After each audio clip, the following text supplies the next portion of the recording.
life, everyday, late at night, not okay.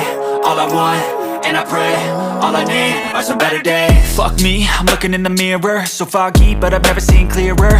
I don't really think anyone can save me, and honestly I'm not really sure I want saving. I like to be my own worst enemy. There's no risk if you don't try at anything, so I'ma just keep buying everything. See you in the next life, have to be a better me. I don't think that my head's on straight, gotta flip it and grip it and go and get an x-ray. What's wrong with me? I just feel weight pushing on my chest and it squeezes till I suffocate. Better change my mindset, meditate. It's pretty cool that I'm alive and have better days. I could walk, see, hear, I should celebrate. Think I could change my mind, maybe elevate. Living life, everyday, late at night, not okay. All I want, and I pray, all I need are some better days.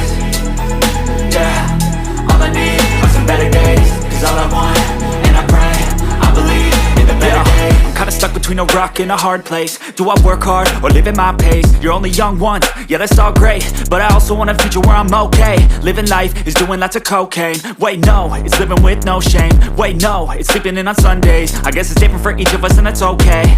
Well I just wanna be happy, how to get there? Glad that you asked me. I think it's different for everyone. Some of us need work, others need fun.